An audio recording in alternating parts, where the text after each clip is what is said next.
पहली पीढ़ी के अग्रणी नेताओं में से एक तथा बिहार में क्रांतिकारी मजदूर आंदोलन के प्रमुख संगठनकर्ता कॉमरेड राम नारायण ठाकुर आर.एन. ठाकुर नहीं रहे। भाकपा माले की पहली पीढ़ी के अग्रणी नेताओं में से एक तथा बिहार में क्रांतिकारी मजदूर आंदोलन के प्रमुख संगठनकर्ता कॉमरेड राम नारायण ठाकुर का 5 जुलाई 2026 को पटना स्थित पीएमसीएच में निधन हो गया। कुछ दिन पहले उन्हें ब्रेन स्ट्रोक हुआ था। चिकित्सकों के प्रयासों के बावजूद उनकी स्थिति लगातार बिगड़ती गई और आज ही सुबह 9 बजे उन्होंने अंतिम सांस ली। उनके निधन से बिहार के श्रमिक आंदोलन ने अपना एक जुझारू, प्रतिबद्ध, दूरदर्शी व संघर्षशील नेता खो दिया है।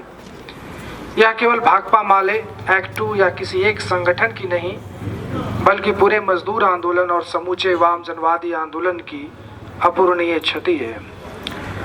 कॉमरेड राम नारायण ठाकुर का जन्म 14 अगस्त 1943 को रोहतास जिले के दिनारा प्रखंड के बीसी बसाव गांव में हुआ। उनके पिता का नाम शिवदयाल ठाकुर एवं माता का नाम यशोदा देवी था। वे अपने पीछे कुल मिलाकर 3 भाई व 1 बहन समेत 10 भाई बहनों का संयुक्त परिवार छोड़ गए हैं। बचपन से ही अत्यंत मेधावी कॉमरेड आर.एन. ठाकुर ने अपनी शुरुआती शिक्षा गांव के विद्यालय से पूरी की। आगे चलकर उन्होंने पटना विश्वविद्यालय के प्रतिष्ठित साइंस कॉलेज से रसायन शास्त्र, केमिस्ट्री ऑनर्स की पढ़ाई की। वर्ष 1969-70 में जब नक्सलवाड़ी आंदोलन की गूंज देश भर के छात्र युवाओं को आंदोलित कर रही थी, वे भी इससे गहरे तौर पर प्रभावित हुए। उनके नेतृत्व में ही पटना के विभिन्न कॉलेजों के छात्रों की एक महत्वपूर्ण बैठक आयोजित हुई, जिसे कॉमरेड सत्यनारायण सिंह समेत तत्कालीन क्रांतिकारी आंदोलन के अनेक प्रमुख नेताओं ने संबोधित किया। इसके बाद ही चारू मजुमदार के आह्वान से प्रेरित होकर उन्होंने अपने साथियों कॉमरेड अशोक कुमार और कॉमरेड एस.के. शर्मा के साथ कॉलेज छोड़ दिया और पारिवारिक जिम्मेदारियों और अपने करियर का त्याग कर गांव का रुख किया। उन्होंने अपने पार्टी जीवन की शुरुआत पटना जिले के पुनपुन क्षेत्र में भूमिहीन किसानों व गरीब किसानों के बीच भाकपा माले के निर्माण से की। शीघ्र ही जब पार्टी में बिखराव व वैचारिक विचलन का दौर शुरू हुआ, तब भी वे अडिग रहे। इसी दौरान उनका संपर्क कॉमरेड जौहर और कॉमरेड राम नरेश राम से हुआ तथा वे उत्साह के साथ भाकपा माले के पुनर्गठन व किसानों के प्रतिरोध को संगठित करने में लग गए। आपातकाल के दौरान गिरफ्तार कर उन्हें बांकीपुर पटना जेल में डाल दिया गया। वहां भी उन्होंने कैदियों के सवाल पर चले धारावाहिक आंदोलनों का नेतृत्व किया। 4 नवंबर 1974 के ऐतिहासिक बांकीपुर जेल ब्रेक का नेतृत्व करते हुए वे अपने 16 साथियों के साथ बाहर निकल आए। आपातकाल के बाद जब पार्टी के अंदर शुद्धिकरण आंदोलन चला और जन संगठनों के निर्माण, किसान आंदोलन को नई ऊंचाई देने और भाकपा माले को व्यापक जन समुदाय के बीच ले जाने की पहल शुरू हुई, तो उन्होंने उसमें उत्साहपूर्वक हिस्सा लिया। एक बार फिर 1979 में दानापुर रेलवे स्टेशन से उन्हें पुनः गिरफ्तार कर लिया गया। तब जनता पार्टी सरकार द्वारा राजनीतिक बंदियों को जमानत पर रिहा किए जाने की घोषणा की जा चुकी थी। इसके बावजूद उन्होंने जमानत लेने से इनकार कर दिया और अंततः पार्टी की नीति में बदलाव के बाद ही 1981 में वे जेल से बाहर निकले। जेल की यातनाएं और दमन उनके संकल्प को कभी डिगा नहीं सकी और वे हर बार पहले से अधिक दृढ़ता के साथ जनता के बीच लौटे।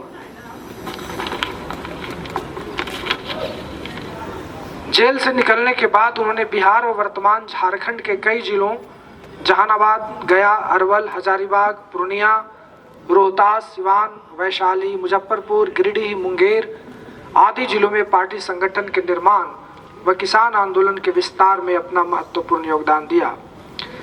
तत्कालीन मध्य बिहार के जिलों को लेकर जब विशेष आंचलिक कमेटी गठित हुई, वे उसके सदस्य रहे। वे 1983 से 1992 तक पार्टी के केंद्रीय कमेटी के सदस्य रहे। अल्प अवधि के लिए उन्होंने कार्यकारी राज सचिव की भी जिम्मेवारी निभाई और वे तब से लेकर जीवन के अंतिम समय तक पार्टी की बिहार राज्य कमेटी के सदस्य बने रहे। 1990 के बिहार विधानसभा चुनाव में वे बगोदर क्षेत्र के प्रभारी थे, जहां पहली बार आईपीएफ के प्रत्याशी के बतौर शहीद कॉमरेड महेंद्र सिंह विजयी हुए थे। वे 1989-90 में भाकपा माले के राज्य प्रवक्ता भी रहे। 1990 के बाद भाकपा माले ने जब कॉमरेड योगेश्वर गोप के नेतृत्व में क्रांतिकारी मजदूर आंदोलन में अपना हस्तक्षेप बढ़ाया और All India Central Council of Trade Unions एक्टू के रूप में क्रांतिकारी मजदूर संगठन का निर्माण किया, वे इस मोर्चे के एक महत्वपूर्ण संगठक के बतौर उभरे। उनकी देखरेख में ही बिहार राज्य निर्माण मजदूर यूनियन, बिहार राज्य स्थानीय निकाय कर्मचारी महासंघ, east central railway employees union, Bihar राज्य रिक्शा ठेला टमटम चालक संघ, निजी वाहन चालक एवं कर्मचारी संघ पटना, पाटलिपुत्र दुग्ध उत्पादक कर्मचारी एवं पदाधिकारी संघ, बिहार राज्य जनवादी बीड़ी मजदूर यूनियन तथा झारखंड के धनबाद की coal mines workers union, Giridih motor कामगार यूनियन और बोकारो स्टील मजदूर यूनियन सहित अनेक ट्रेड यूनियनों का निर्माण हुआ। वे इनमें से कई संगठनों में अध्यक्ष या अन्य महत्वपूर्ण जिम्मेदारियों का निर्वहन करते रहे। वे 2001 से लगातार एक्टू बिहार के महासचिव रहे। कॉमरेड आर एन ठाकुर ने असंगठित कामगार महासंघ और All India construction workers federation के निर्माण में भी उल्लेखनीय भूमिका निभाई। बिहार में निर्माण श्रमिकों के कल्याण बोर्ड के गठन के वक्त वे इसके एक्सपर्ट कमेटी के सदस्य थे और बोर्ड के गठन के बाद इसके भी सदस्य बने। वे 2010 से 15 में राज्य बाल श्रमिक आयोग के भी सदस्य रहे। वे क्षेत्रीय भविष्य निधि EPF के भी सदस्य थे। पिछले लगभग 3 दशकों से केंद्रीय श्रमिक संगठनों की एकजुटता को मजबूत करने तथा बिहार श्रम संगठन के माध्यम से मजदूरों व कर्मचारियों के अधिकारों की लड़ाई में भी उन्होंने नेतृत्वकारी भूमिका निभाई। छोटे छोटे मतभेदों से ऊपर उठकर उन्होंने हमेशा श्रमिक एकता को सर्वोच्च प्राथमिकता दी। उनका जीवन कम्युनिस्ट मूल्यों की सजीव मिसाल था। सादगी, अनुशासन, वैचारिक स्पष्टता, संगठन के प्रति अटूट निष्ठा और कठिन परिस्थितियों में भी निरंतर काम करते रहने की उनकी क्षमता उन्हें अपने समकालीन नेताओं में विशिष्ट बनाती थी।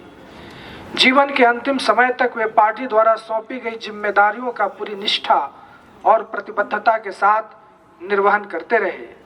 उनका संपूर्ण जीवन शोषित, वंचित और मेहनतकश वर्ग के अधिकारों के लिए समर्पित रहा। पार्टी उनके क्रांतिकारी जीवन, संघर्ष, त्याग और जन प्रतिबद्धता को लाल सलाम करती है तथा संकल्प लेती है कि उनके दिखाए रास्ते पे चलते हुए शोषण मुक्त, लोकतांत्रिक और समानता मूलक समाज के निर्माण का संघर्ष और तेज किया जाएगा। कॉमरेड राम नारायण ठाकुर को लाल सलाम। आपका संघर्ष, त्याग और विरासत आने वाली पीढ़ियों को निरंतर प्रेरित करती रहेगी। लाल सलाम।